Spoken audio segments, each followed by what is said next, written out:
And welcome back, everybody. Welcome to another awesome episode of the Elvis Workshop. So, if you watched any of my videos in the past, or specifically the one about best concert in Elvis's career, in my opinion, you'll see that this concert here was in that mix. I don't want to ruin it for anybody that hasn't seen that video. Go back and check it out. But this is a big one. So I actually added two pieces to the old collection here, so I wanted to revisit this show. So, but yesterday I picked up a pretty cool piece, so I want to talk about it first. Has nothing to do with this, but I intentionally bought another LP of Clambake. Actually, the soundtrack is pretty good. The movie's terrible. Soundtrack's pretty good, and the added extra songs that aren't in the movie but are on the soundtrack are actually really good. But I ran across this yesterday. Somebody actually had it in their hand and put it down, and I snatched it up. I've never seen this before. I would say hype sticker, but it's not a sticker. It's actually part of the artwork. I'm going to show you a closer shot of this right here, but this is the Clambake album, and notice this right here. It says special bonus full color photo inside this album of Elvis and Priscilla, specifically autographed. This offer for a limited time only. I was not even aware this even existed until I ran across it. That's pretty cool. This one, unfortunately, the insert is missing. If anybody that's watching this has an extra one or knows where I can get one, please let me know. Please write something in the comments and hook me up. It would be cool to put that together with one of the original inserts that goes with it. Okay, so I wanted to cover this concert again. I think it's worth it.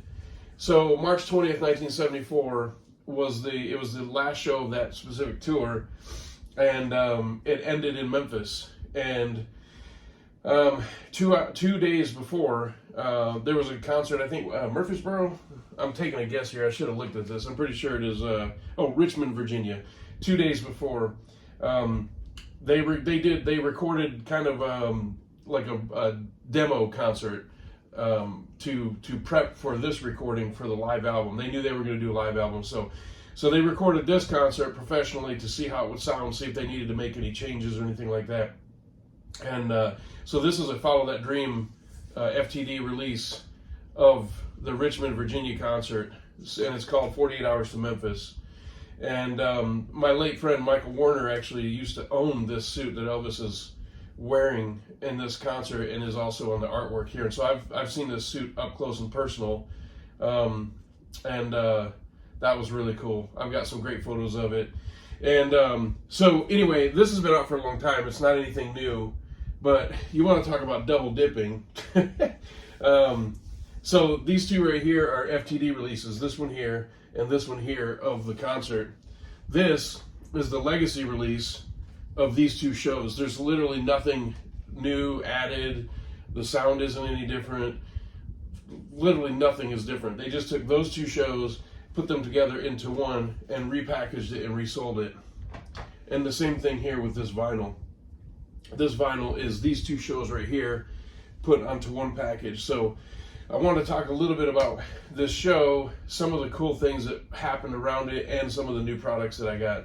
So one thing is, I have this here. It's not a Grammy, but it looks close enough to being a Grammy as a prop for my dumb little video here. So Elvis won 3 Grammys in his lifetime. They were all 3 for the same song, How Great Thou Art. How Great Thou Art, the album, the studio master of the song, and the live performance, which was performed during this concert, which is funny. Right before the song starts, Elvis says, Charlie, give me a scarf. Kind of funny, just going through the motions of the show, and puts out a Grammy-winning performance. And the music box works. I just turned it a little bit and it starts making noise. Anyway, I found this years ago at an antique store, and I just thought it looked cool because it's like an old RCA Victor record player. But for the video today, it's a Grammy. So the show, it was at the Mid-South Coliseum in Memphis, Tennessee, which is now shuttered, unfortunately. Hopefully it gets saved. It's probably not going to, just because of the location. There's no way any kind of foot traffic can come through there. It's an offbeat place. There's really not good infrastructure for traffic in and out. The FedEx Forum has taken over as the #1 large venue arena in the Memphis area, so it probably isn't going to be refurbished or reopened anytime soon. But Elvis played there, I think 5 times, maybe 7. I think 5. 5 is the answer. But this is the best one. His last Memphis concert, July 5th, 76, was there also. But this concert here, it was the last tour of the show, and last show of the tour rather. And after the show, there were a couple buses, like a Greyhound bus type of thing, took the entire show crew, all the band members, all the roadies, everybody, took them to Graceland after the show for an after party. And Jerome Stump Monroe, good friend of mine, as you all know from watching my channel, knowing me, was a part of that party. He was the opening drummer, played with Elvis 9 years, and went to that party. Now, he did not tell me. I'm doing a little rehash for those of you that have seen my other videos. You might say, we've said this before, but there's a lot of people that are watching this for the first time. So the bus came, and if you've ever been to Graceland, it's not massive. The driveway entrance is not huge. The gates, it's a double gate, but it's not huge. And apparently this bus was turning into the gate, into the driveway, and hit the gate and ripped one side of the gate clean off the wall, ripped it right off the wall. Stump laughed about it. He told me he didn't even know if Elvis ever even found out about it or knew about it, but the bus hit the gate, ripped it right off the wall. And so I asked Stump about the party, and it was 1974. It's it's a long time ago. He told me 2 things that stuck out in his mind. One is that everybody basically hung out in this, what he called this very big room, and that's where the party was, and that's now the trophy room. The big room is what it was called at the time. And so that's where the main party was. And he said, I wasn't hanging out with everybody really. I just kind of did my own thing. He said, I sat in some yellow room with a bunch of TVs. That's his vernacular, not mine. He said, I just sat in some yellow room with a bunch of TVs. And a few years later, I actually took him to Memphis for the first time. He hadn't been there since 1976. And I took him into Graceland, and we went downstairs into the basement, into the TV room. And he said, this is it. This is the room that I was in during that party. It was really a great moment. It was really cool. So, we know it as the TV room, us fans. He's not a fan. It was his life. He played the shows. It was his job. And he just told me his memories from that party of sitting in a yellow room with a bunch of TVs. So I thought that was fascinating. Another thing, too, about the concert itself is that the band members found out that it was a live recording that was going to be put out as a live album as they were walking on the stage. The producers, the people involved from the record label, were standing on the side of the stage with a release. And every band member that came up before they could go on stage, they were forced to sign a release before they got on stage. 2 different band members told me the same story at different times. So they found out right before the show.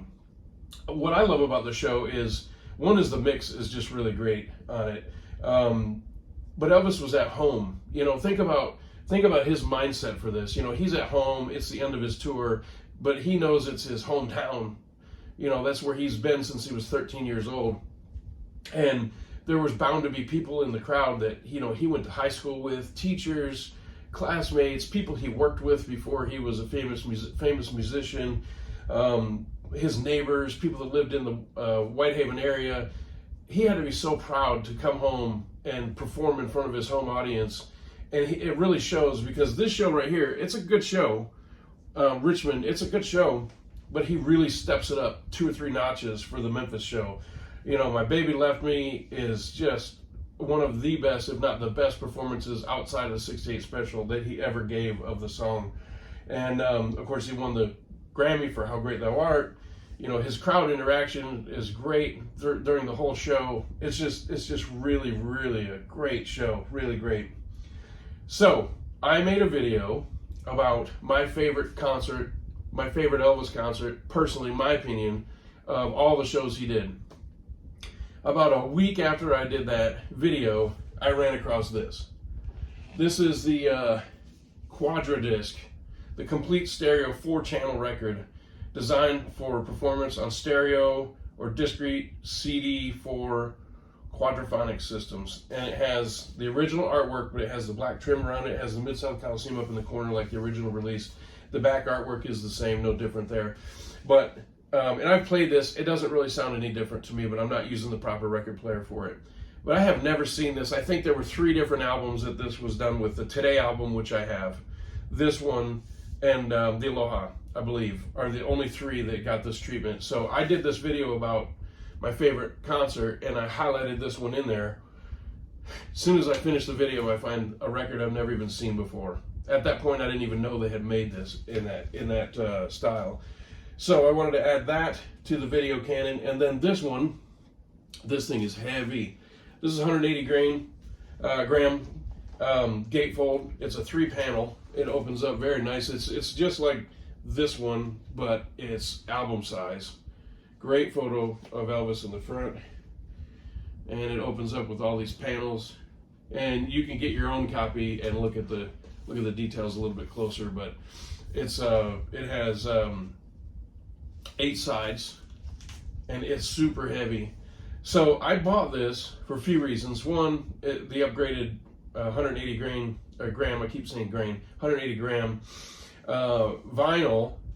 The thing is the original one over there, all the way in the end. This is an original release. The 1974 release, all the way in the end over there. There's enough songs on there to cause it to have some compression, for them to fit everything on there.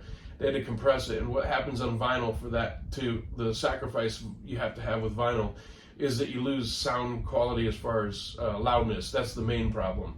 There are other issues, but the big one is loudness. I can have my system turned all the way up, and I don't have a fantastic vinyl system, but it does the trick for what I need. But it's not state-of-the-art, knock your socks off.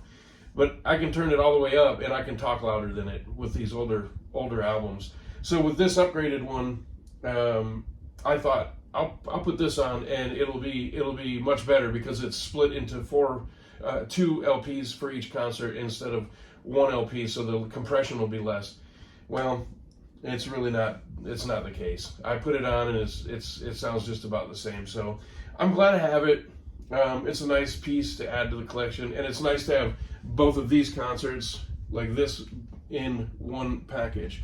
So it's very nice. I think one last thing, and then we'll wrap it up today, is that during Elvis's lifetime, from 1969 until he passed away, I think this is the only album that did not have his picture on the front in a live concert setting. I believe that's the case.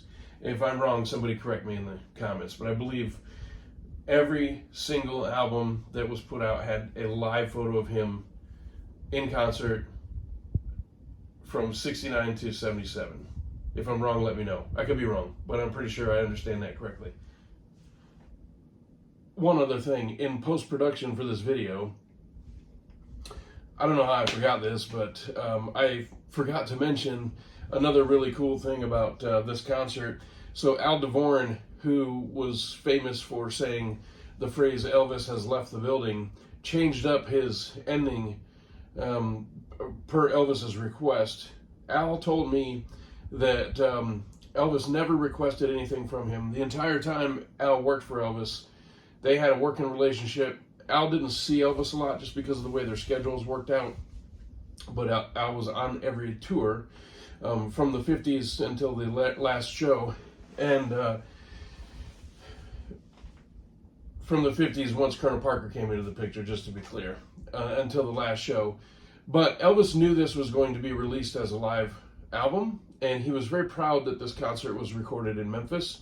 And so the one time he asked Al to do anything different was this night. He asked him to just mention the city of Memphis in his closing. So typically Al would say, "Ladies and gentlemen, Elvis has left the building. Thank you and good night."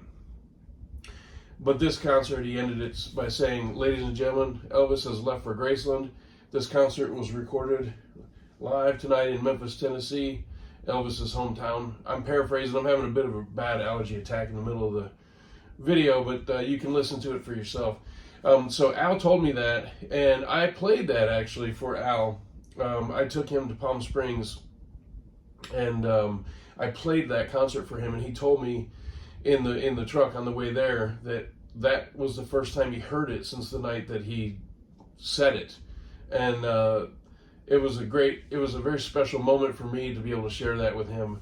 And that's another thing about this concert that makes it very special for me, is my personal connection with Al DeVorn, and him telling me the story of changing the ending, the closing of the show from Elvis Has Left the Building to the mentioning of Graceland in Memphis, Tennessee, per Elvis's request. To be clear, Elvis just requested Memphis, not Graceland, but Al improvised and added that. So, but I wanted to add that to this little video. So let's put that in there too. So this is just a great show. Elvis is in great mood, a fantastic voice. He's at home. He's showing off. It's just it's great. The CD is going to be the way to go if you want to just turn it on and crank it up and just rock out. Grab yourself the CD. I would recommend that one right there. This one right here. The FTD CD is the way to go. Get you one. Anyway, since I added the two pieces, this one and this one, I wanted to do a quick video just to talk about this show because I love it so much. It's worth it to me. And if you're looking for a great concert, a great Elvis concert to listen to and you're not sure, go get this one. I don't know if you can download it on your digital format or not, but you can always get the hard copy of it. So I hope you enjoyed the video. Like, share, subscribe, tell your friends, tell everybody else. And if you don't like this video, you ain't nothing but a hound dog. Check you next time.